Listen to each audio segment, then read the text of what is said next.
It looks like it's still. Oh, here we go. All right, everybody. I am so excited to be here with all of these amazing nature journalers who I respect so much. Thank you, everyone who's joining in on the live chat. You can post in the comments over there any questions that you have, and I will bring them to our panelists.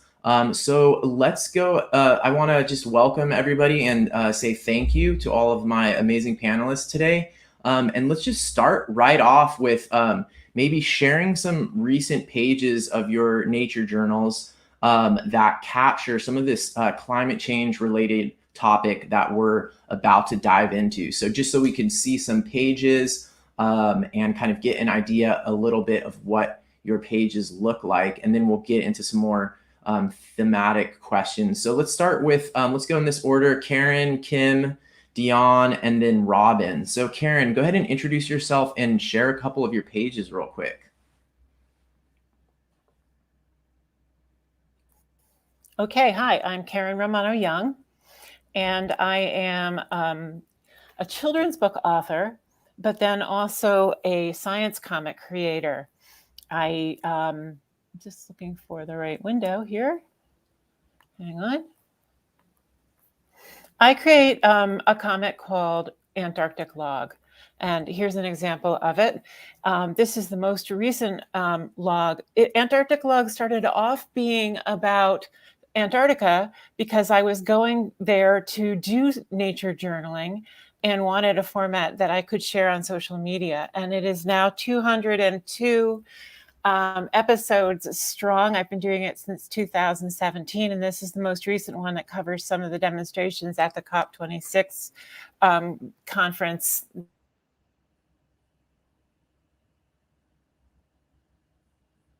Uh-oh, I think you froze there a little bit, Karen. Okay. Am I still going? There you are. Go ahead. Okay. I cover all kinds of things having to do with climate, not just Antarctica, which of course is focused. All the research there really does all lead back to climate. But I've begun to cover all kinds of research going on involving climate change all over the world, as well as involving activism, policy, and really just anything that's going on. So this is an effort in Pakistan to plant a lot of trees, and Pakistan is one of the nations most impacted currently by climate change. I also work with a lot of scientists. This is Wallops Island facility, a NASA facility in Virginia that flies Operation Icebridge over the poles and gathers data about what's going on in the Arctic and Antarctica in terms of how much ice there is, which is, of course, a crucial concern, as well as the Thwaites Glacier Collaboration, which is an international collaboration of scientists who are working in Antarctica, trying to figure out what happened in the past so they can anticipate the future. Awesome.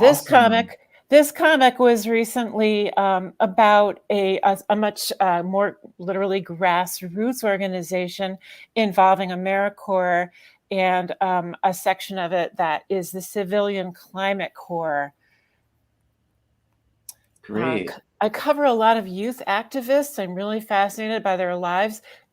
This is Sanna Vanar, who is one of the Laplanders, the Sami people, and who is working on an international project involving climate change rights. And then again, going into the field with scientists is a big part of what I do. I was in Antarctica with scientists who were studying leopard seals, which are a predator species down there. And also from that big species to tiny phytoplankton that we were gathering out of the water. The phytoplankton actually create the smell of the ocean and the tiny particles that float up to create clouds. Antarctica is one of the most cloudy places on Earth. And what will happen there if the sea temperature rises and affects those plankton? The last comic that I'm going to share with you is the next expedition that I'm going on, which involves the deep submergence vehicle, submarine Alvin, which has just been refitted to go 6,500 meters deep in the ocean. In the past, it could only go 4,500. or 2/3 of the ocean floor. Now it's going to have access to 98% of the sea floor, which is really a crucial place to be able to examine now, because it has such a role in carbon storage.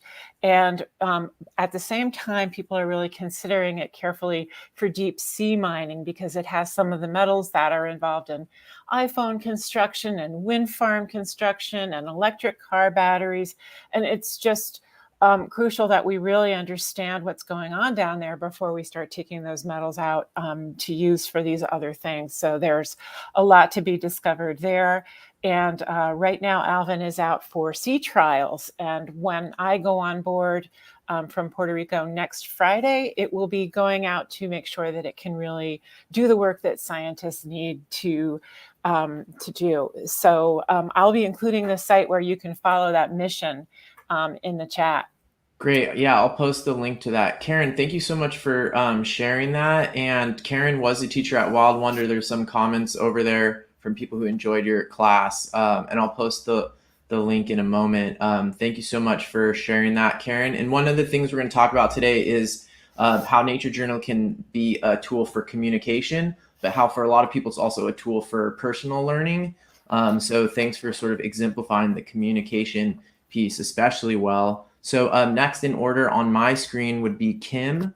So let's see some of your Nature Journal pages just to kind of introduce us to some of what you're doing. It doesn't need to be so elaborate necessarily as Karen's, but whatever you have with you would be great, Kim. Great, thanks. And thanks, Marley, for having me on and for all these other guests. This was such an important topic, and I found the Nature Journal to be a very powerful tool for helping to learn more about it. So I'm up here in Homer, Alaska, and our state is experiencing really rapid climate change. And so there are climate signals everywhere on the landscape. So part of my process is to learn from scientists about what's going on and then go see if I can detect those things in the field. My partner and I do a lot of really remote wilderness trips. So while we're out and about in the remote parts of Alaska, I'm documenting things that we're seeing. So I'll just share some examples real quick. This is from a trip we did in the Arctic a couple of years ago. I'm going to do the annoying thing and hold my journal up to the screen. That's totally legit. There was massive seabird die-offs are something that are happening more and more frequently. And we encountered this on these really remote beaches. And on our 10-day trip, I documented almost 1,000 dead seabirds and submitted that to the Coast Seabird Observation Team for their data set. That's one example. Another one is I've had the opportunity to go out to the Aleutian Islands a couple of times. And apparently around World War II, people brought and planted spruce trees out there. They're not normally out there. And the thing about spruce trees not being on the Aleutian Islands is, I believe, because the summer temperatures are too cold for them to germinate out there. But now they're spreading. And so this is like a summary page of many pages that I documented on these little saplings that are, now that it's warmer out there in the summers, are able to be germinating. And I was able to age them based on their little growth segments. So that's one of my favorite observations. Here locally, we have a lot of ecosystem changes in our wetlands here with warming and drying conditions, drying out our peatland and allowing for insect infestations like the spruce bark beetle and the spruce aphid. So watching vegetative communities shift is another thing that I do a lot of. And I have this whole peatland journal because I've been becoming familiar with our peatlands and their role in climate with their ability to store carbon. So that has just been this really fun, actually a local climate action project I've been a part of. And lastly, I want to share my most recent journal page because this is I found this squid washed up on the beach in front of my cabin. And I have found these occasionally. Squid are not very common this far north, though this species is apparently one of the most reported ones in the North Pacific, the armhook squid. But this is a species that's expected to increase with ocean acidification and warming temperatures because they tolerate it, whereas other species like crabs and shellfish don't. So those are my pages. Thanks for checking them out.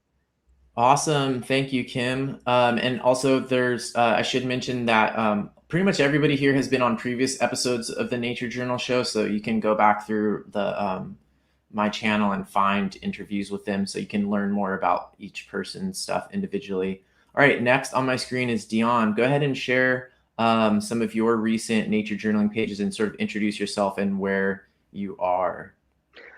Well, good morning from Australia, sunny Queensland in Australia, and we are one of the countries that are suffering the effects of climate change more severely, I think, than others.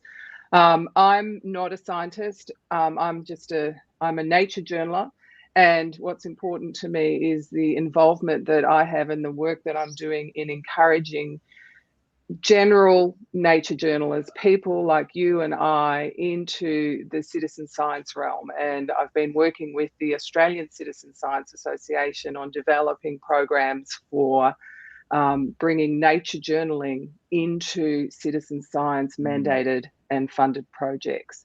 And so it's really just for the everyday person to get involved more succinctly. So just to show you a little bit about some of my nature journals. We have in Australia, I think, the largest butterfly in the world. It's called the Richmond birdwing butterfly, and it's listed as endangered, virtually extinct. And where I am in Queensland, on the Sunshine Coast in southeast Queensland, it's endemic to this region, and we've noticed that climate change has impacted its food plant, which is the birdwing, the Richmond birdwing vine. And so the Nature Journal Club that I'm involved with have been doing a lot of work with the botanical gardens, the Maroochy Bushland Botanical Gardens here, in studying the birdwing, because they have been planting a lot more of the birdwing vines in the hope of encouraging the birdwings back. They're a rainforest butterfly, and the rainforests up here are disappearing faster than we can even keep track of. It's very, very sad. And part of that is mostly because of clearing of land for agriculture and urbanization. I like to work a lot with my teams on, really understanding the impacts of urbanization on biodiversity or biodiversity loss, which is one of the biggest victims we've found of climate change in this part of the world. So this is actually a journal page which really just does a study on the Richmond birdwing recently, and this is the birdwing vine. And I was very lucky enough to actually find in the field one birdwing egg. They only lay one egg on the underside of one leaf, and so they're very easily disturbed and destroyed. So when I was doing this study, we did actually see 3 birdwing butterflies, so I was pretty excited about that. The other thing we've been seeing with, I think, nature journaling is our responsibility. The way I see it is our responsibility to track biodiversity in our own small space of land, in our own regions, and to see the effects of things like bushfires that burn hotter and longer and more widespread than ever before, and how that is impacting both the foliage and, of course, the wildlife in this part of the world. You've probably heard the tragedies of koalas in the recent bushfires of 2020. They're disappearing faster than we can keep track of them because their habitats are disappearing, and a lot of the bush is not regenerating after these bushfires. So keeping track of before and after in my journals from year to year to see how those ecosystems and habitats are changing as a result of climate change is pretty important. And I think that everybody right across the world can get involved in citizen science projects that actually enable us to see what's happening in biodiversity loss and then take action as much as we can. So that's Great. me. Great. Thank you so much for sharing that. I'm really glad you brought up the topic of citizen science. It's really cool. Each person's bringing up these really important topics. So thank you for bringing up the citizen science one as well, and sort of that community perspective. Thank you, Dionne. Okay, Robin, go ahead and introduce yourself, your location, and let's see some of what you've been up to lately. Oops. Thank you. Okay, I think I'm unmuted. Are you hearing me okay? Yes. Okay, great. Thank you. Thanks, Marley. And I'm so excited to be here on this panel with everyone else and all of their amazing work that they're doing. So I have always been interested in understanding and documenting change in the world, starting out with studying evolutionary biology in school and graduate school, and then working for many years on restoration project, stream restoration project, data management. And then my enormous passion now is really figuring out the best ways to communicate and document change that is happening around me, and in a way that makes that change accessible and also is sort of inspires and is an example of the way that anyone can do that about the world that is changing around them. And so my big project right now and for the past 6 years has been documenting what's happening with fire in California. There's a natural reserve very near my home that burned in 2015, and it burned again in where are we now? In 2020. And so I started following that reserve after the first burn in 2015, going up there at least monthly to document the changes that I was seeing in words and in images. And then it's been a really interesting and exciting process to start all over again with another burn recently. So I want to show you just a few pages from the more recent burn, starting with, let's see, figure out which side I'm on. Here we go. Okay, so from going up right after this burn in 2020 to see what the landscape looked like, having burned a second time in 5 years. And starting from the very beginning this time, I didn't get up there right after the burn the first time. So it was really exciting to get to do that this time. And trying to look at both large scale overall landscape, and then all of the tiny details of what's changing there. The loss of a huge oak tree that had survived the first fire, seeing that didn't make it through the second one. That was interesting and a little bit sad, and just documenting evidence of everything that's there, even right after the fire. There's plenty of probably fox, maybe coyote, going through the reserve right away. New green sprouts on red bud in this case. And then maybe going a little bit further and watching as soap plant starts to return. Again, just keeping my eyes open for everything and watching it change. And so that has been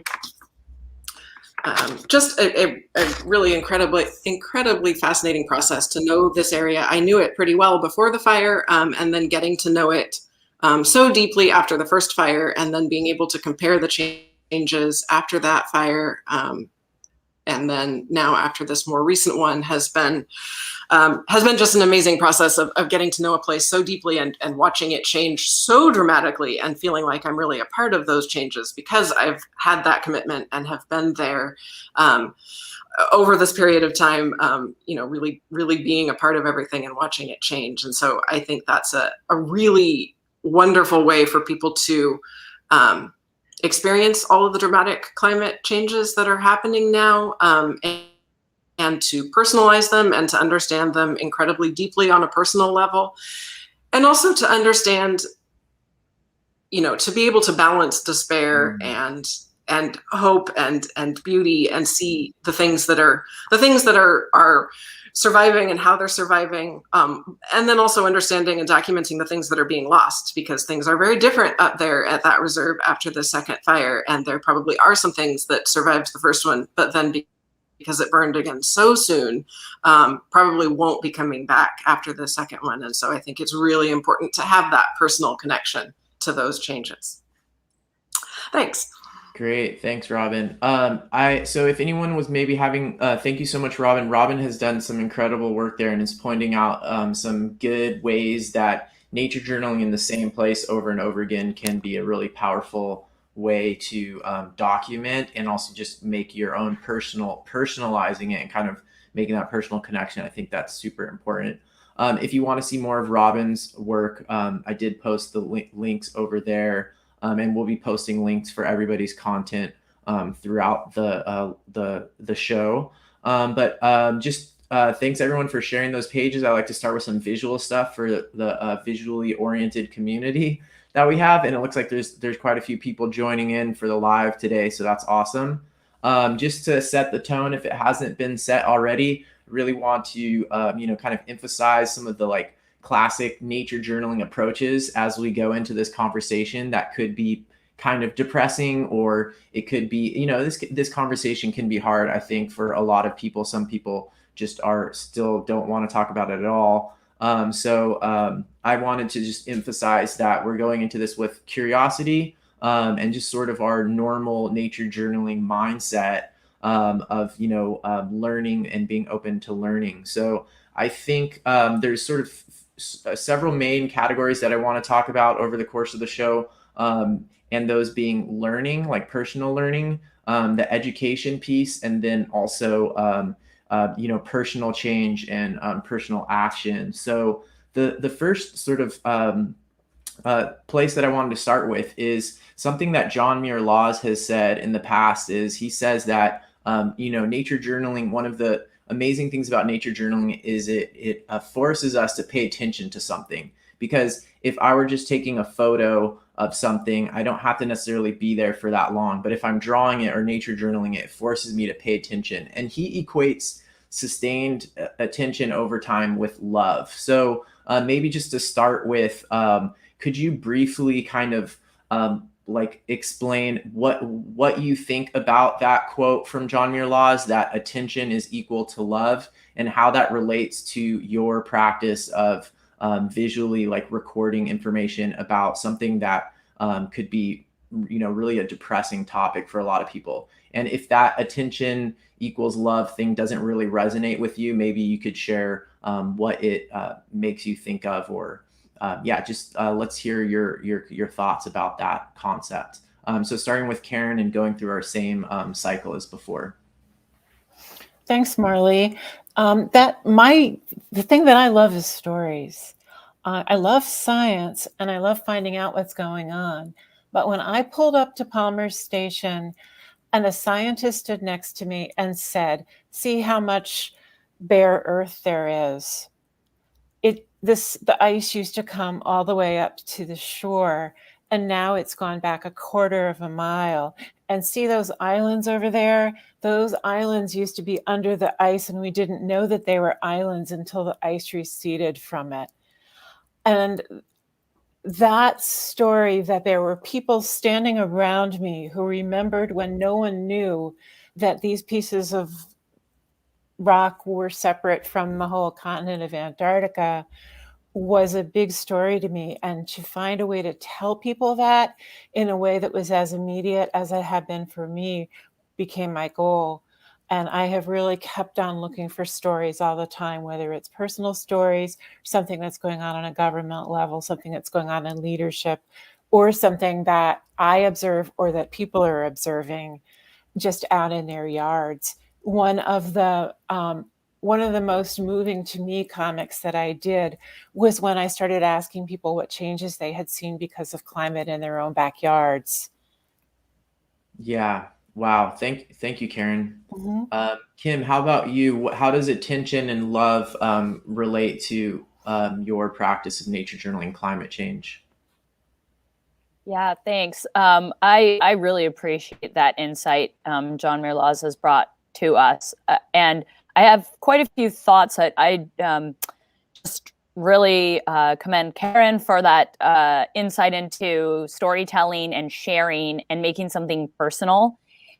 and accessible to people, because I think that not long ago, climate change was a much more ambiguous topic, and it was something that was like in the future and like a global problem that you might not actually interact with like on a personal level. And that is changing very rapidly. I think that many of us now, if we pay attention, we can see and witness those changes happening around us. And I have heard that people's willingness to accept that climate change is a very serious problem and to take action on it is directly related to their personal experience with it. So I think we can expect more people to get engaged with this topic as it starts becoming more and more apparent in our lives. For me personally, well, I think about the seabirds, for example, and that sustained attention in love. And here in Ketchimak Bay, where I work as a wilderness guide, we have a seabird rookery that has puffins and kittiwakes and all the guillemots, all these just beautiful murres and birds there. And they come every year and they nest. And it's just this incredible expression of activity. And it's very exciting. And over the years, I found that my love for them grew and grew and grew, because I would just anticipate when they would come and how they would nest. And I was like cheering for them. And so that love was very directly related to my attention. And admittedly, it makes the grief deeper when I see the seabird die-offs. And so that is something that I think we all do need to recognize. We love nature and we are curious about it, and we're going to witness a lot of compromises. But for me personally, like, I feel like nature journaling is a really great way to appreciate and witness the richness of life on Earth right now, today, and as is occurring. And like, I have walrus in one of my nature journal pages. I got to see live walrus and nature journal them and appreciate them. And I don't know if that's an opportunity that future generations are going to have. And so I feel like it's almost an obligation to take that moment in time to honor the things that we do have and to show our affection and appreciation for them.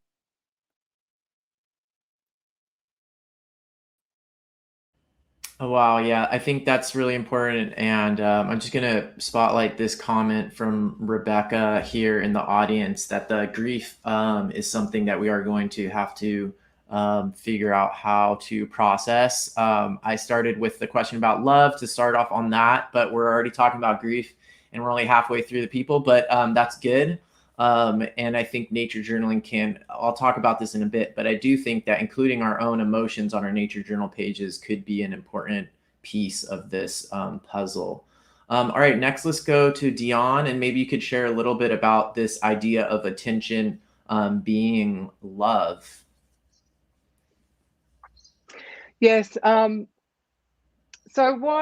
what's important, I think, to me, and certainly to a lot of the people that I'm nature journaling with, is purpose with nature journaling, and to just make observations, especially in the citizen science realm with cameras and photographs, is not engaging a lot of the neurological processes that lead us to attachment. When I nature journal, and when a lot of the people that I nature journal with, when you sit down in situ and actually draw and write about what we're seeing, and then importantly, over time, begin to make comparisons about the same places that we're journaling, which is often our own backyards or our favorite habitats, we begin to see those changes in stark reality. And one of the things that I do a lot of nature journaling around is weather and its impact on the habitats that we're in, because weather is having such a profound impact in Australia right now. And so the more you physically take the time, I've found, to observe the things around us in nature and to find purpose in those things, the more attached you get to it and the more love you have for it. And in my mind, if you love something as desperately as you do nature and nature's processes, then you become an advocate. So observation equaling love to me equals advocacy, and we desperately need the citizens, everyday person, nature journalists, people who are just existing in these places to love it so much that they're willing to do something about protecting it. And so understanding our environments and understanding the changes that we're seeing comes from taking a lot more time to look at it. That's certainly the experience we have. The climate is changing so drastically here, and when you look at it on a larger scale, we've got the deep tropics up north, which the oldest continuous living rainforest on the planet, the Daintree, is under threat, and it's under threat just like the Great Barrier Reef. Where I live is just at the south end of the Great Barrier Reef, and so we see ocean temperatures rising. There are certain parts of the reef further north and where I am, where the corals are bleaching so extremely that the biodiversity of those reefs are beginning to change. And we have both marine and terrestrial bioblitzes or programs in Australian citizen science where people can go out and take a really deep look at it. And when we're looking at those environments, both the marine and the terrestrial environments along the coastlines, over time, so year to year or even month to month, the changes are so profound. And so you fall in love and then it changes. And to step back and say, hey, you know, as Kim so eloquently put it, it's about grieving what you've begun to fall in love with. And then the grieving forces reattachment, and the reattachment continues, the cycle continues. And so we have to do something about it. We can't just stand on the edges and observe. And I think nature journaling is driving that attachment to nature, and then hopefully driving a greater sense of advocacy and action. Yeah. So I agree with John, in short. Great. Thanks for sharing that. And I think I'm going to adapt part of what you just shared for Robin's sort of, especially since you specialize in nature journaling, ecological change. So Robin, how would you, how does one deal with being in love with something that is changing like that? Yeah, that's an excellent question, and I think also I noticed a question from Ivea in the comments too that I think is sort of a great way into that, which is, so first off, I absolutely agree that it's sort of fundamental to everything that I'm doing that attention is love, and I'm doing this because I was already in love with these environments and these organisms, but I'm also doing it because this way I get to fall more deeply in love with them, and then also because I think it's such an incredible tool to be able to use nature journaling to communicate your own love for these things to people who aren't there experiencing them, who are in other parts of the world, and who have their own ecosystems to love. But it's so inspiring to me to see, for example, the artwork of everyone else on this panel and the places that all of you love, and see that in your artwork and get to experience that vicariously. And I love the idea that I can also provide that experience for people to vicariously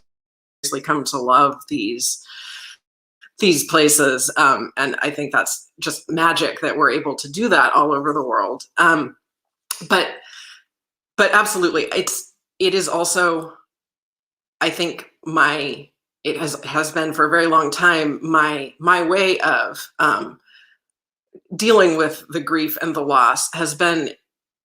It feels so much better and so much more important to me if I feel like I'm part of it, if I feel like I'm there watching it while it happens, if it's not that, oh my goodness, something has disappeared and it's a sort of a removed thing. It's more if I have been watching it and if I've seen it changing and I feel like I'm part of that somehow. I'm not sure that it necessarily makes the grief better, but it just makes it feel like a more important and complete process. And so I think, at least personally, being a part of it in some way, having been there and having watched it and having documented it and having, what I've seen move through my body onto the page out of my hand, I think that's a really important way of processing that grief. And again, I really do, nature journaling is done for all sorts of different reasons, and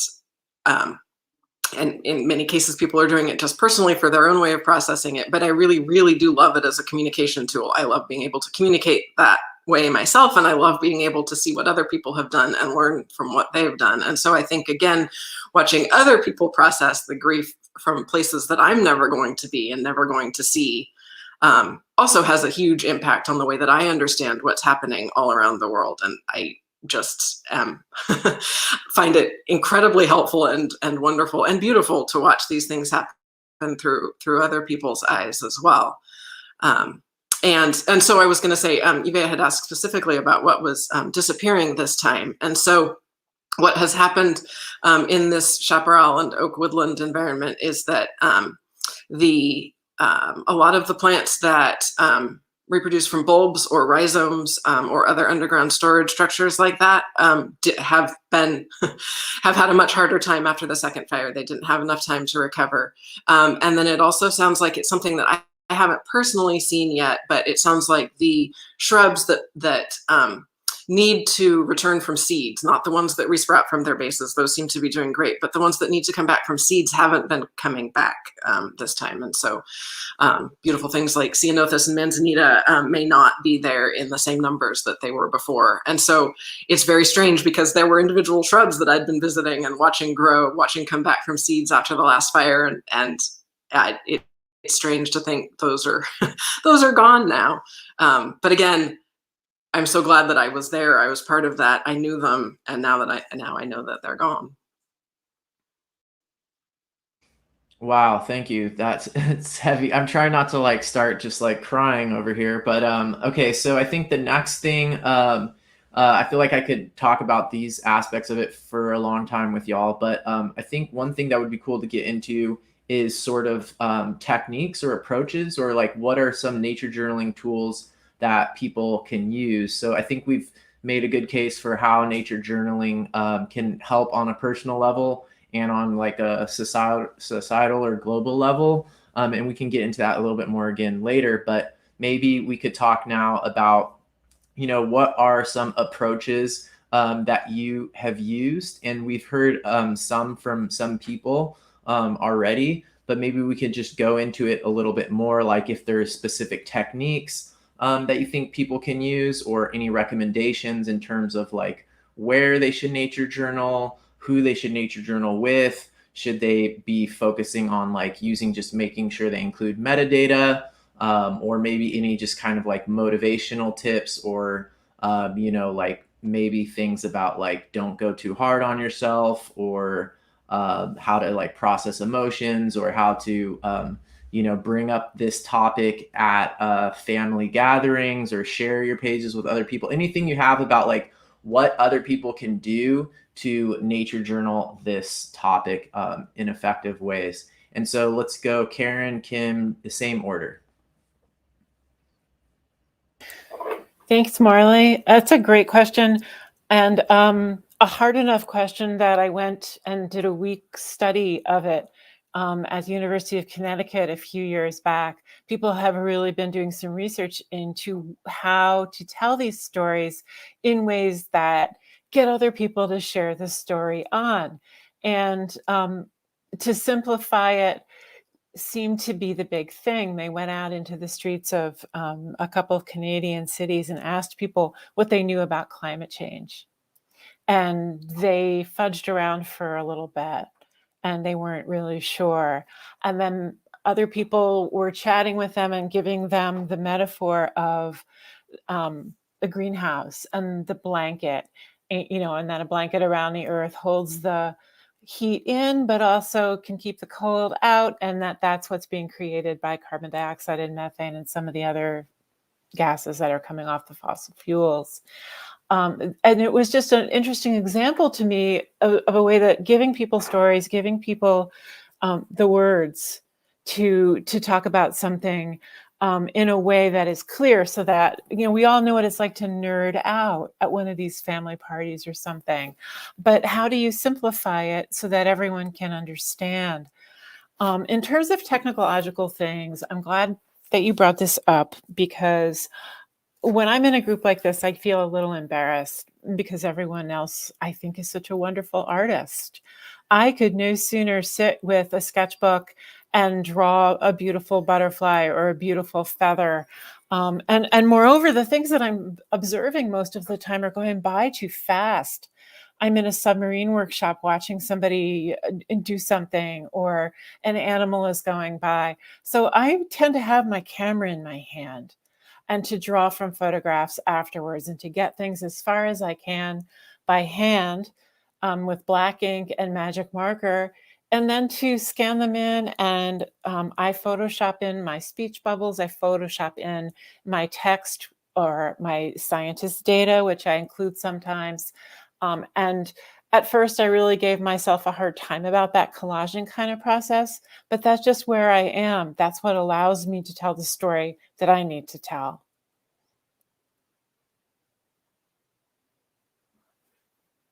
Awesome. Thank you, Karen. That's really great to hear. And it has lessons that apply to a lot of people. All right. How about you, Kim? Yeah, thanks. So the way I see kind of my documentation of climate change in my journal working well for me is when I combine that with research. So we have, a lot of us are familiar with this practice of, you don't need to worry about being an expert. We all have our observational skills. Go out and just really objectively start recording, and you don't need to rely on, authority to learn something. And that's really powerful. And I love that part of nature journaling. I also really like using the journal as a way to personalize researched information, either on the front end. So I've learned about something, say I saw an article about some climate signal that's happening in my local area, and I read that, and now I'm informed.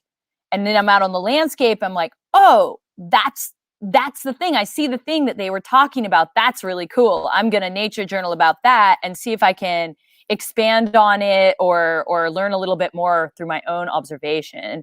And then similarly, on the tail end, say you are out nature journaling, you see some insect that you've never seen before in an area, and you come back and you research and you learn, like, oh, there might be, like, this squid, like there might be some climate story behind that. And so I like thinking about it in those ways. And I thought of an analogy. They say when talking about climate change, when people say get a cold winter or a cold day in the winter, and they're like, well, climate change isn't really happening. Look, it's cold out.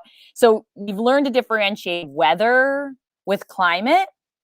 And I sort of see the nature journal as weather, and the bigger climate story, like the scientific information, as the climate. So we have amazing weather monitoring technology and remote sensing and huge data sets that we can pull from ice cores and things like this, that we can learn so much more from those than we can from, our daily observations. But where I think the nature journal is really powerful is that it really helps it bring it home to us in a way that's personal. And also, a lot of times those scientists are not always on the ground, or they're not always making those direct observations. And I found that engaging with scientists, asking them questions, and then going out and doing the nature journaling, coming back and sharing that with them or with other people, has been really well received. And a lot of times scientists aren't as great as nature journalers at creating that general public interest and that engagement. So I would encourage people to share your nature journal pages, like, with different demographics that aren't that familiar with nature journaling or art, as a way to, say, hey, isn't this neat? Look what I learned. And then they may be able to give some feedback. Hey, next time you're out there, will you check and see, if this is going on or that going on? Yeah, don't know how helpful. Oh, I guess one more thing I would say about the grief part is that I feel good when I'm nature journaling. Like, it is a meditative practice to me, and it makes I feel better at the end of the day if I have worked in my nature journal. So regardless of the reality of what's happening out there, if I've taken time to do that meditative practice and make that art and share that with people, that on really basic day-to-day level gives me more emotional resiliency.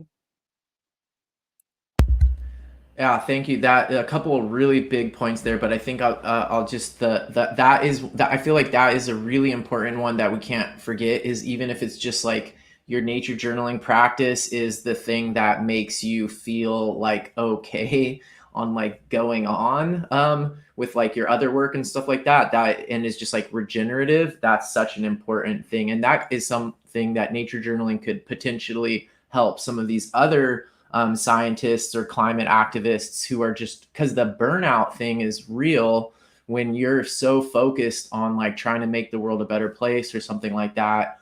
But the nature journaling does have this inherent sort of like calming and soothing effect for our well-being. So I think that's really important to point out. And then I love the idea of connecting with people who aren't normally nature journaling. So thanks for sharing those. Okay, how about you, Dionne? Do you have anything about any of these practices, or what are the most effective things that people can be doing to nature journal this topic if they aren't already? Yeah, I think because I'm non-scientific, I consider myself an amateur naturalist, and the kinds of people that I'm nature journaling with or interacting with in the nature journal realm are generally non-scientific and non-artistic. They're people who are trying to get more meaning and purpose out of their time in nature. And one of the things that I like to do, and one of the things I encourage a lot of other people to do, is to tell their own story in nature, to speak in first person and talk about their experiences in that moment, because by stopping and sitting down on the grass or on a little stool or on a blanket and actually allowing yourself, giving yourself the time to just stop and spend some time looking and just trying to make sense of not just what's around you, but how you're feeling in that moment. So to me, the nature journal is about owning your moments in nature and then documenting that. And I have two nature journals, and I'm very much a field journalist. So I agree with Kim in as far as I don't feel complete. I don't feel like I've brushed my teeth, metaphorically, if I haven't picked up my journal and gone outside in some way. And I think the challenge that so many of us face is that we put enormous pressure on ourselves to produce something in a book that is gorgeous or glamorous or somehow complies with what we see on social media. And I think what's important is for everybody to know that what we see on social media is curated to a very large degree. And so I sort of have a combination of both Karen and Kim in my approach, because I take what I call my field journal, which is a smaller book, and it's filled with scribbles and lots of writing. And I always speak in the first person. I am sitting here today and I notice that the weather is extreme when normally it's not. And I can hear the birds, or I can't hear the birds and I normally hear the birds, or whatever your story in nature is you talk about it in the first person present tense. And so that's what I encourage people to start with. And then it's about making visual notes about what you're seeing and experiencing, and taking the pressure off yourself to produce beautiful, artistically curated nature journal pages. Because after I spend some time in nature, and when I encourage all of my students and my members of the club to get out in nature with their books and just be, then I always bring it back to the studio, and I bring back lots of photos, because I take lots of photos as well. Things move too quickly, and it's not, people think photos are cheating in nature journaling, but it's not cheating. They're all reference material, much the same as field guides. So using all of those tools that are available to us as nature journalists, both in the field and in the studio, helps enrich our experience in nature. And at the end of the day, it's about leaving the only legacy that somebody like me has, and so many other people have, to leave to future generations. And that's our books. So, you know, I have a field journal and then I have a nature journal. So this is where the reality happens. And this is where I document it in a much more considered and beautiful and researched and you know, storytelling way. But both of these books are vitally important to me. And so I encourage people to take the pressure off themselves and split out their time in nature with what their expectation is around the kinds of gorgeous pictures that they want to create. Because for some people, that's the same thing, because that's just who they are. It's not me. You know, I'm not that good at the science or the art. So it's really about trying to find the process in nature journaling that delivers the fulfillment for you. And no resources are off limit. Nothing's off limit. We all have these host of resources available to us. And as Kim was saying, you know, the idea of collaging her nature journals through the digital medium that at first made her feel, you know, uncomfortable.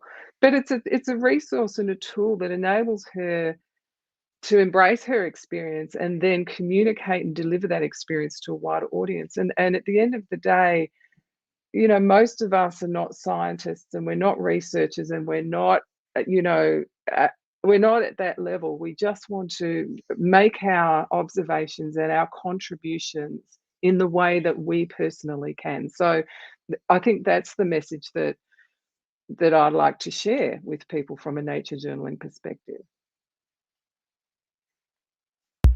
Awesome. Thank you so much. How about you, Robin? Where do you think is a good place for people to start? What can people be doing? Yes.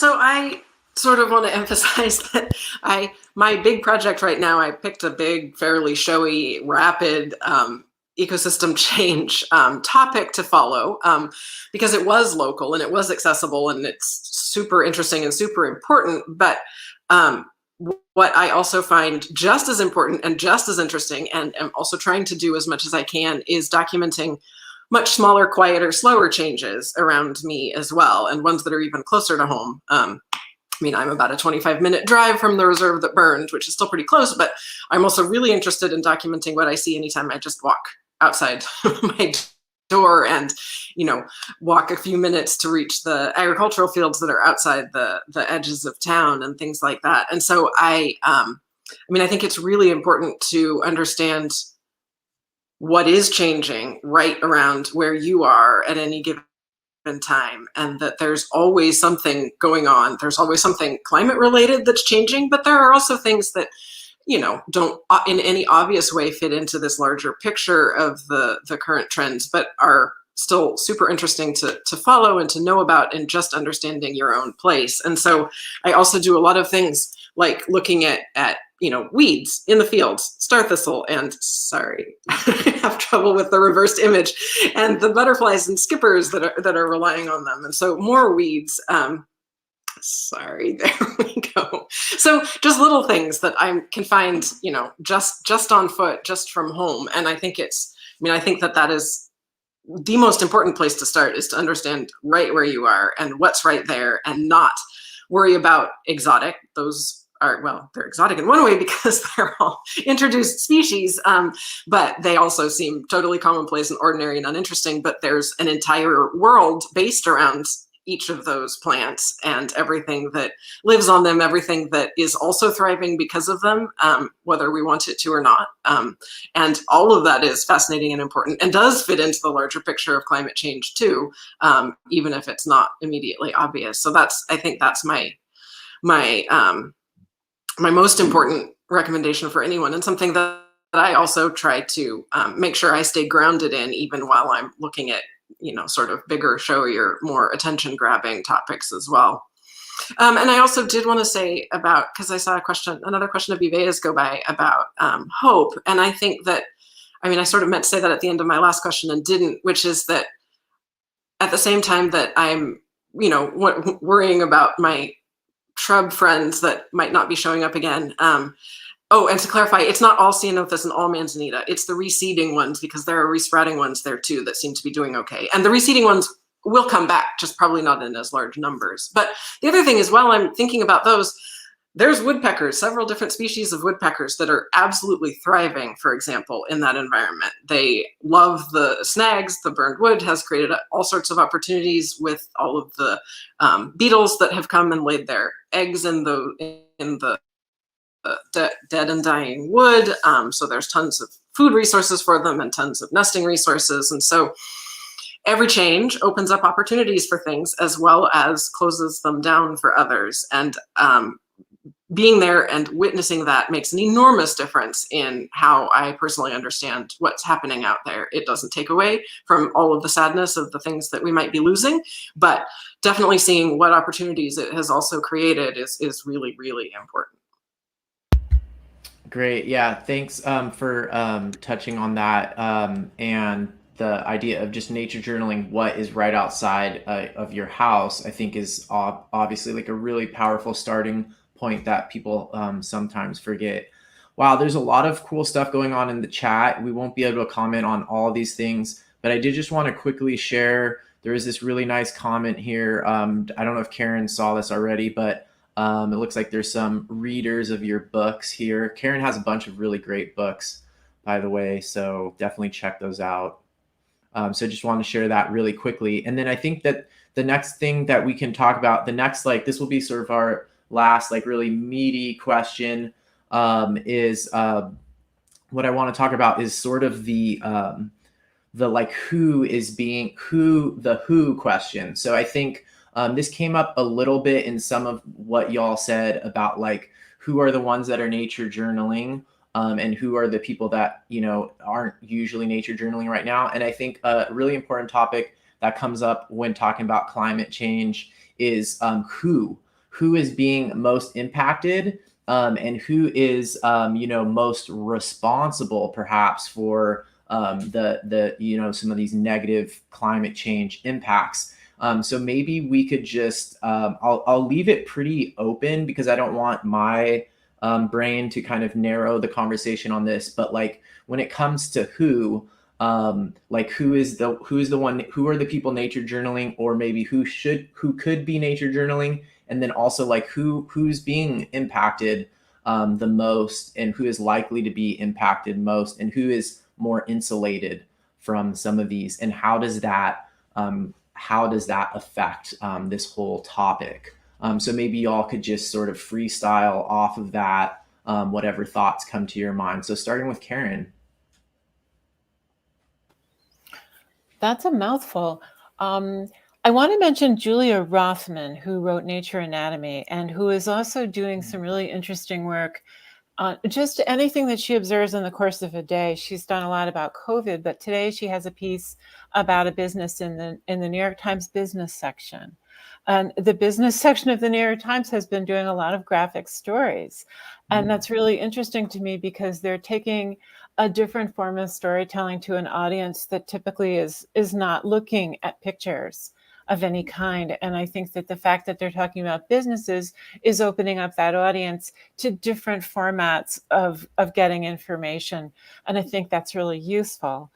In terms of who's being most impacted, I'm seeing a lot in Connecticut. We're all on salt marshes, and all along the east coast of the United States, we have very low-lying land that used to be underwater and is now not underwater. Salt marshes and things called ghost forests, or something that I've learned about recently, where salt water is coming in and killing off the trees and killing off the environments there, and threatening farming and threatening the lives of people, you know, not just who are in houses on the beach, but who are slightly inland and who are affected and who are not as able to just pick up stakes and, you know, buy a house and land all the way down, you know, into the southern bayous and all of these areas that are getting flooded continually.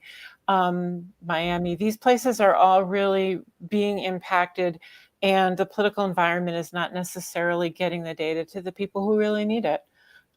That's one of the reasons that I have found it important to be doing comics that I feel have the potential to reach wider audiences. Great. Yeah. So I think that's really cool to see that kind of that form of communication being used to communicate to the business community, and also just the accessibility communication wise from the comics. Thanks, Karen. How about you, Kim? What do you think about this question of who's involved, who's nature journaling, and all of that?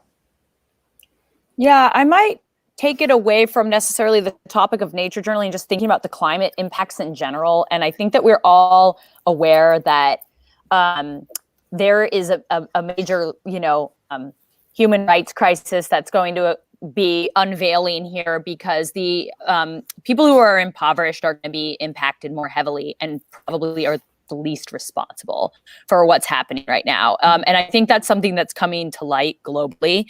And the way that I see it is, guilt is not an effective strategy. I don't want people to feel guilty, but I do want people to ask themselves, like, is there something that I can offer in terms of time or finances or educated opinion? Because really, if you are somebody who is in a position where you're financially stable, or you have leisure time, or you have access to higher education, you're in a much better position than a lot of people in this world to affect change. And there are so many people that are really just struggling to make ends meet and to address this crisis on a fundamental needs level.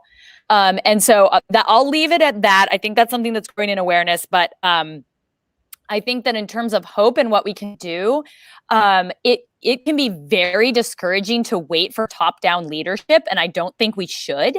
And on a local level, we've organized our community around a climate action solution that we can work together. So we're not working in isolation as individuals, we're working as a community to affect local change. So these are smaller scale changes than you're going to get from large, governments, but they're ones that we can actually measure success in. And that is a really rewarding process. So, and you don't have to do it alone. You can encourage and support each other through all of the, issues that are going to be coming up, that we need each other and we need our communities. So I would encourage people to try to act locally towards measured successes by whatever means it is that you feel like you can offer, and things that also fire you up and make and provide those immediate rewards to you, like nature journaling, right? We all agree it's fun. It's a fun thing to do. We like to do it. So rather than undertaking something that is going to be super overwhelming and daunting to you. So that would be like my little piece of advice. Yeah, great. Thank you, Kim. And we are going to go into some of these action steps and resources. So I think maybe are you talking about your peatlands project? Is that the local? I'll post the link for that, because there's also a question in the comments about that. But go ahead. Let's go next to Dionne. What do you think about this in terms of the bigger who question? So the part that Kim was speaking to in terms of like sort of climate justice and who's impacted, and then also like who's using nature journaling or not nature journaling, just however you want to take that who question and run with it. Yeah, so it is a big question, and I think I agree with Kim. It is the impoverished communities, and where we are down in the southern hemisphere, there's a lot of Pacific Islanders. Enormous amount of small islands, especially around Australia. We have over 700 something islands along the east coast alone, I think. So we're seeing the island communities, their livelihoods and their homes are being decimated by rising sea levels. So in terms of who's being impacted, Kim's right. It's the impoverished communities that are bearing the brunt of it initially. Ultimately, everybody's going to be impacted. And I think the really heartbreaking thing is we see an enormous amount of denial in government and affluent areas. And, it's all driven by economics, and it becomes so overwhelming. How do we impact that as just people? How do we affect change. You know, we're learning more and more that our voice is irrelevant when it comes to the grander scheme of climate policies. So, you know, in terms of who should be involved and what we can do as individuals, you know, I think nature journaling is vitally important, because I go back to the idea of telling your own story. And the work that I've been doing with the Citizen Science Association is about getting people, especially at the scientific level, the highly educated, highly knowledgeable natural scientists in this part of the world have so much experience and so much knowledge and so much information about what's really happening on a micro level right through to the macro level in the environment, but they're not sharing it. And one of the problems that the Citizen Science Association has is twofold. One, how do you get the process of citizen science involvement to be more two-way? So it's not just about citizens like us loading up loads and loads of photos to the iNaturalist apps and all these other apps, because, you know, we're all happy to do it, but it's not sustainable. We don't stick at it because ultimately it's one way. We're not getting anything much back from it. And so my work with citizen science is to get people to nature journal as they're involved in citizen science projects, and then passing through that data along with their photographs and building their stories around citizen science projects. And we have a big one going on down here on frogs and amphibians. And it's one of the biggest victims of climate change we're seeing in the rainforests, especially, is that the amphibians are disappearing. They're going. And once upon a time, I could walk out my back door and take a step on the grass early in the morning, and there'd just be like a massive little baby froglets running, you know, not to be stepped on. It doesn't happen anymore. It's stopped. It's gone, you know, and that's a result of climate change. And I'm not sure what the impacts of that are or why that's happening. So my mandate is that I think the scientific community needs to get more involved in documenting through nature journaling, just like our predecessors did. And I mean, everything we know about the natural science world in this day and age comes from the nature journals, or the journals of scientists and naturalists and explorers of centuries gone by. And without those books, we have no foundation from which to understand how the world was being discovered and how nature has changed. And you look at Charles Darwin's journals from his Voyage of the Beagle, it's a perfect example. You know, and his narrative in his journal is very much first person. It's very much present tense, and it talks about his experience with seeing these things firsthand, and his description of colors, and his description of cultures that he was coming across, and insects, and all of this is the foundation for how we evolved as a natural science understanding. And the museums now have all those books from centuries gone by, but there's nothing anymore. There's no modern day nature journals that have their visuals, their drawings, everything is photographic. And you know, the thing that worries me is that one day the plug's going to get pulled and our entire collective memory of what we have experienced in nature is going to be gone. So I think it's really important for us as citizens to nature journal our experiences and then share them as much as possible, and for the science community to embrace better and more historically the idea of a nature journal, so they can pass their knowledge on. That's not just in scientific terms, but is in everybody else's terms as well, so we can understand all of their experiences. I think they have a responsibility to, as much as we do as nature journalists. Great. Thank you so much for sharing all of that. So, Robin, so for the who question, I'm going to sort of narrow it in. And if you do have something sort of outside of this little frame that I'm going to give you, go ahead with that. But going back to this sort of like underrepresented and marginalized people who are going to be so highly impacted by nature journaling. I mean, by climate change. This is the thing I feel like is sort of like this topic that is really, really important in the nature journaling community that doesn't really come up that much. But like, how do you think, how do you think nature, is there any connection between like nature journaling and these, the more impoverished people who are going to be most heavily impacted by climate change? Like, how could, instead of just nature journaling being like this cool way that people in developed countries who are affluent and have luxury time get to connect with nature and feel like we're doing something good for the planet, do you think that there is a way that nature journaling can be more directly connected to the needs and the situation of the people who are most being impacted by climate change? So that's a perfect question, because that was the direction I was heading anyway. So thank you. Yeah,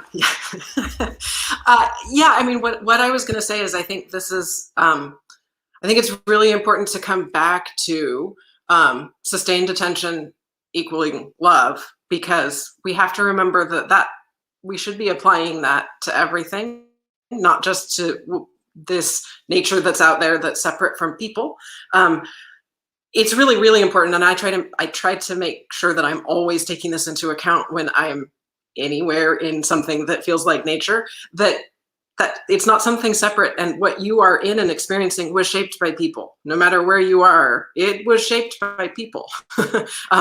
Sometimes obviously and really directly, like your neighborhood when you walk around it, and then there are varying degrees of remove by how obvious that influence was, but there isn't anywhere that you are going to go on this planet that is not shaped by people. And keeping that in mind always when you're nature journaling, I think, is really, really important for understanding climate change, because that's all inextricably bound up, but also in understanding what's going on with all of the people around you or in other parts of the world too that are, potentially going to be more impacted by climate change. And so I think we need to make sure that we're not so narrowly focusing our attention on this construction of an idea we have of what nature is, and that's something that we can remove from people, and understand that people are always a part of what we're looking at, and trying to make that connection more explicitly to ourselves, trying to really consciously think, okay, how did people shape where I am? It can be considerably less direct, like people have shaped the weather patterns, and the weather that is happening to shape this ecosystem here is human caused. It can be these trails were built by people. Don't forget, you're walking a path that was picked through this natural area. People picked the way that you were going to see this natural area. So think about that. Think about what you're encountering on your hike, as opposed to what you're not encountering up the hill from you that isn't on the trail, that hopefully people aren't off doing. But also remember, people aren't always on the trail. Their dogs are not always on the trail. And I do try to make that explicit. While I'm talking, I'll find one. I draw dog poop bags all the time because they're everywhere on the trails. Just watching what hikers are doing and what dogs are doing, and so that the first thing is just always making sure to remember. Excuse me. There we go. There's one dog poop bag. But I do that a lot, just because I want to remind myself always that what I'm seeing is a construction. I mean, we've constructed these places, and as much as we think that we're leaving them alone, we're not. So that's the first thing. The second thing is, once we start to understand how much we've shaped what we think of as nature, we also need to be able to look for nature everywhere and understand that there's nature even in highly, highly built urban environments. And that the interaction between that nature and the people that are in that area is critical and is still important, and it's all a part of this story and is all worthy of our attention. And as we do that, it becomes a whole lot easier for us to understand and sympathize with people whose experiences are dramatically different from our own, and to understand that what's happening, for example, to the nature in that area is probably happening to people in that area too. What we see in our own neighborhood happening to nature, we have to understand is happening to us. And if lichens can't grow in our neighborhood because of the various pollutants that make it unhealthy for lichens, we're breathing that same air, and lichens share.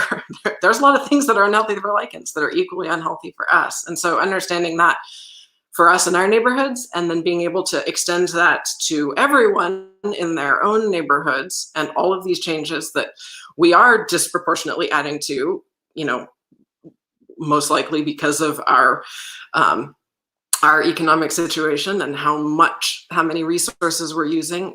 We're having a pretty great impact on this, and it's not just on us, it's on all sorts of other people too.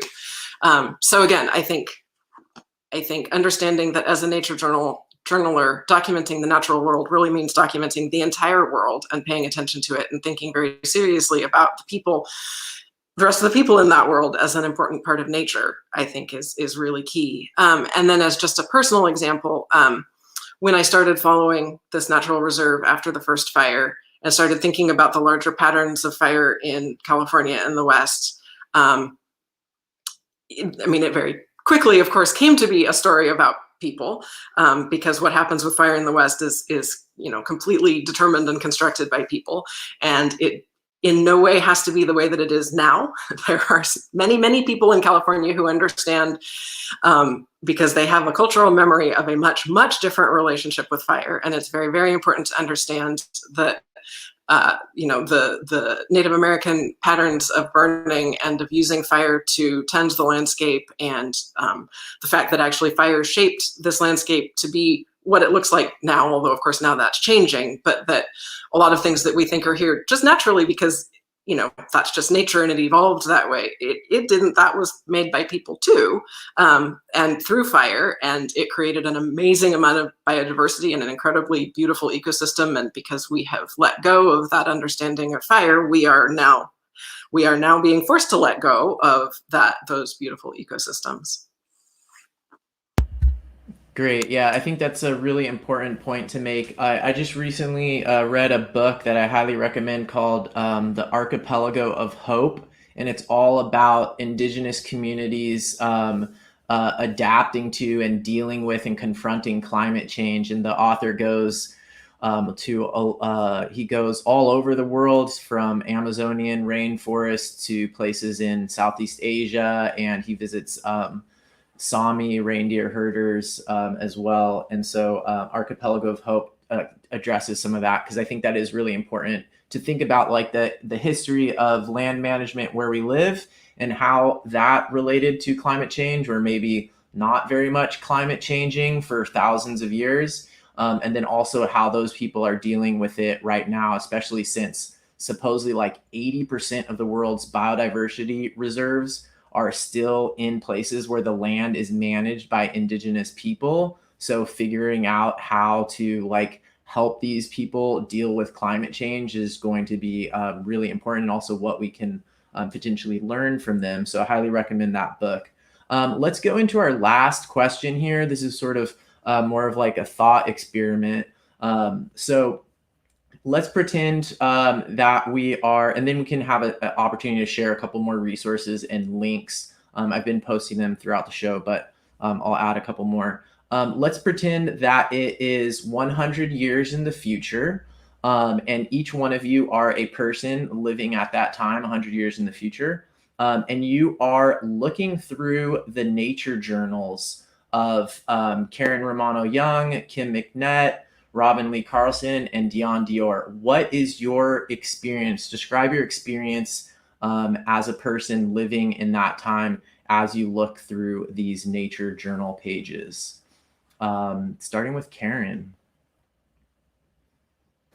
Well, what I see is a knowledge, when we're talking about the impact of the indigenous populations on scientific research, and starting to look at, and scientists are increasingly involving people who really know the land in their understanding of it, of how it can be used. People have seen things, people have made observations. They know how many whales there are in a certain area versus the scientists, and can come back and say, no, you're just looking in the wrong place, you're just looking in the wrong time.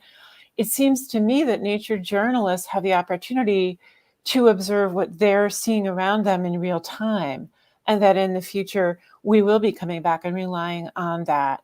Scientists recognize that they don't know everything and that they aren't seeing everything through their very specific kinds of data gathering, that they can't sit in an area and observe everything in situ all the time, the way that nature journalists do, and that they're also having a problem communicating what they do learn with the public in a way that can impact policy and can impact personal lives. It seems to me that artists and writers and anyone who is going into nature and seeing what's going on has the potential to be those people in the future that scientists will come to and say, what do you see going on in this area? What used to be here? What birds used to come and roost on this land or nest in this area and that aren't here anymore? What are the numbers like? Because it really takes being in a place for a really long time and observing it closely to see the changes and to really become an expert on it.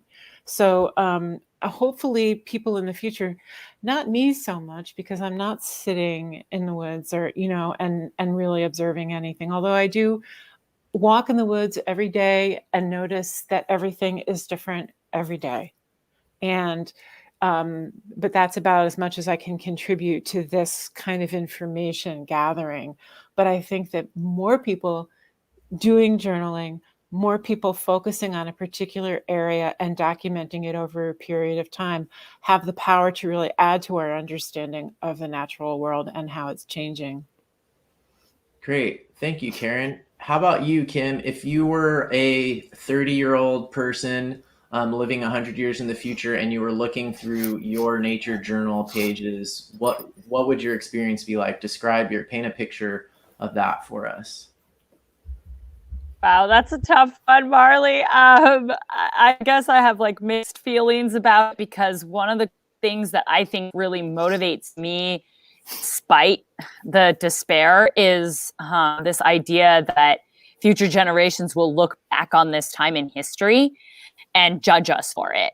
And that's a really personal thing to be sharing, but like the thing that motivates me to do whatever I can is that question of the future generation looking back and asking me, like, what did you do when you knew what was happening like that at that time? And we all know that like our actions now, we have our actions are going to become more and more difficult to affect change as time goes on. Like it's important that we act now. I can't help but feel a sense of maybe jealousy and resentment because, if my nature journals have things like walruses and puffins and salmon that aren't there anymore, like that I had those opportunities that the future people don't. But I guess that's my pessimistic view. And then my optimistic view would be like people are looking and thinking, wow, we know so much more now about climate systems and our role within them and how we interact and how we manage our landscapes. And we've come so far since these initial stages. And like where I'm at right now with documenting things like the spread of trees and the peatlands and things like this is like, these were the initial steps of a new way of understanding our role in our relationship globally and as in relation to climate. And I'm thinking the most optimistic here. This person was a pioneer of a new way of envisioning our relationship to nature. Great. Thank you, Kim. How about you, Robin? If you were a person in the future, 100 years in the future, you're born in, someone did the math, Rebecca did the math in the comments. If you're born in 2090 or something like, maybe I should have made it not so far in the future. That seems really extreme now. But somewhere 150 to 100 years in the future, and you're looking back at your own nature journal pages. You're looking at Robin Lee Carlson's nature journal pages. Paint a picture of what that would be like. Yeah, that's a fascinating question. I suspect there would be both a lot of things that are, I think there would be a lot of, oh goodness, that was the beginning of it. And of course it played out exactly the way it looked like it was going to. We lost these things that we could see we were losing and they're gone. But I also think there would be surprises too. I think that there would be a lot of, oh my goodness, we thought that was going to happen. That didn't happen at all. And I don't know if I have any great examples right now, but I know that I do occasionally read about, read some study and something is happening not at all the way that we thought that it would. And so I think that, what I most wish I could know are what are the things that are really surprising? What are the things that we thought for sure were going to go one way and completely went another because once all of these changes start to interact with each other, it's not, even if we think that some of these trends look obvious, they're not going to be. So I think that would be the case. I think that there would just be a lot of sadness at what the world used to look like, because I think that we probably can count on a whole lot more homogeneity in that amount of time. And so I think that the biggest thing would be looking back and seeing the kind of diversity that there was, and that there probably won't be anymore. I think that there will be some wonderful surprises, but I think we can count on things really, really losing diversity. And so I think there would be a whole lot of sadness at how amazing and rich and wonderful the world was and is no longer then. All right, thank you for sharing on that. How about you, Dionne? It's quite a profound idea. And, it's difficult for me to feel anything but a bit of sadness, actually, because I think what Robin was saying is that, it is to look back on our journals in 100 years is going to show us all the things that went wrong and all the things we lost and all the mistakes we made and that so many of us were powerless to change the course of history. But then I think on the other side of that, it's much like we do now. We look back on the journals of the explorers that came before us, back 300 years ago when these people were setting out into the world. And, we look at their journals and we're like, wow, seeing the world through their eyes. And so to be looking at the journals of Karen and Kim and Robin and myself is to step back and see the world as it was through somebody else's eyes. And so that's a great learning. There's a story in that. The challenge would be not to be crushed by despair as a result of the things we lost. And would our books somehow inspire that generation that's coming after us to actually take more action?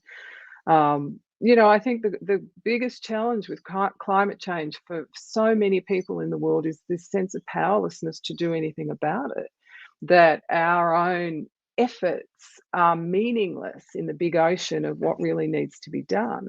And so documenting all those changes, my son's just come into my room. Sorry, it's morning here.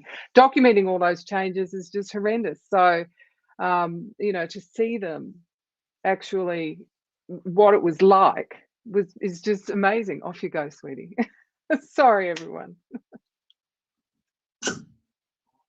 No worries. That's great. Thanks for sharing that. All I know is that like if someone had nature journaled the dodo, for example, that'd be really cool because basically we have all these really terrible descriptions, like not very good descriptions of what that animal was like, and there's all this speculation. Like they have these really bad taxonomy, specimens, and the drawings are pretty based on like the research, like the actual drawings and everything are pretty loose, and so like. And there's other species too from the historical period. I can think of several from Australia or Tasmania that would be like really cool to like see someone's nature journal pages of that. So definitely, like I think the it would be Tasmanian tiger. Exactly. So, well, thank you all for sharing the perspective on that. I think sometimes thinking about things like putting ourselves in the position of other people helps us like empathize with different places and time periods beyond what we've evolved to be able to empathize with. And I think that is actually one of the main struggles of climate change. And some cultures have had, cultural systems that help them imagine, their future ancestors or whatever, and actually empathize with those. But it's so abstract that it can be challenging. So thanks everyone for that. And I think the last part here would be to we're going over time a little bit, but maybe we can share some of your favorite resources that I've shared everybody's links so far so people can find out more about all of you, but what are some of your resources around climate change? And then I will put those, I can copy and paste them when you mention them. Does anyone want to raise their hand and go first and have something that they, one of the sites or something they want to share? Oh, okay, Dionne, go ahead. Okay, so I think the Citizen Science Association is a global movement, and there are citizen science projects and activities going on all over the world. And the citizen science organizations are the first of what I can see who are embracing the idea of bringing the nature journal into the realm of legitimate records. And so if you're looking for purpose for your nature journaling, then connect to the citizen science associations and get involved in their projects. They're free. A lot of them are online and virtual, but they're beginning to introduce a lot of field citizen science that you can get involved with, which will bring you connections to scientists and getting involved in field trips and contribute, I think, to the science and the understanding of climate change and biodiversity loss. And if you're down in Australia, the other one is the Australian Conservation Foundation, a really important organisation who are working really, really hard to address so much of the issues we're facing in climate change effects down here. Great. So I just posted both of those links to both of those in the comments. Karen, did you want to go? Did you have one? I think you just shared one in the private chat. Yeah, a new book called All That We Can Change, which comes out of Project Drawdown, projectdrawdown.org, and all that we can save, all that we can save. Sorry, I put it in wrong. It's all that we can save, not all that we can change. And it's a book of essays by people who are involved in trying to do things on small and large levels, a great many different organizations, attitudes, approaches, from everything from agricultural approaches to activism. Really is a very enlightening and encouraging book. Great. How about you, Robin? You just posted one in the private chat that I can share. Do you want to talk about that one? Just a quick resource if you're interested in learning more about Indigenous burning practices. The Indigenous Peoples Burning Network has a lot of great resources on it. Great. Yeah, that's really important. And that was something that was mentioned in that archipelago of hope. And I think a lot of people still haven't made the connection about how intentional burning can actually be a practice that can help in the big picture fix more carbon in the soil and help with climate change and biodiversity. So that still requires, there's a lot of education component then, and Indigenous people are leading the way in that one still. Okay, cool. And then what about you, Kim? Do you have any resources you want to share? Yeah, I would second Karen's recommendation for Project Drawdown, the top 100 climate solution strategies that are local based. And then Paul Hawken, the editor's latest book, Regeneration, Solving Climate in One Generation. And then, so then our locally here, actually in another community on the Kenai Peninsula, took that Drawdown book and did a community book club with it and brainstormed local climate action solutions. And then started doing them like composting project, solarize project, all of these cool projects. And Homer did one too. We did a peatland project. And if on that link, that page, if you scroll down, the other community, Kenai here, created a climate action toolkit. So if you're interested in creating a community project yourself, there's this awesome little resource that they created for that. And then our project was a community science project on quantifying that, how much peat we have on our landscape and how much carbon is captured in that, raising awareness for that and bringing it to the hearts and minds of our community artists, scientists, conservationists, and the general public. it's been a really fun way to spend the time. Great. I'll post the link again to that one. Great. Wow, that's awesome. So there's a lot of things people can do. So if hopefully that conversation was inspiring and a good mixture of love and grief, hope and despair, and just like some real information from the field. And I feel like the four of you are really on the forefront of doing this and making this combination of like nature journaling and visual communication and science comics. And you're really at the forefront of combining those things. And I think it's so important for us who are somewhat insulated perhaps from the effects of climate change right now, not to just kind of nature journal in our like comfortable little bubble, but think about how our nature journaling can help the world, can help other people, and hopefully help the future. And at the very least, leaving some sort of record of a better and more beautiful, detailed record of the things that we are inevitably going to lose at the very least. So thank you all for making the time to join today. And thanks. And I recommend people, if you watch the recorded version, you can always come back and look through the conversation, because there was a lot of great participation happening there in the chat. So especially for those of you who are guests, you know, there was a lot of love shared in the chat. So you might want to look at that. And then people can always find the links to learn more about all the amazing panelists today. So thank you all so much for your time. And thanks for everyone that joined in. Thanks, Marley. Thanks for having us all.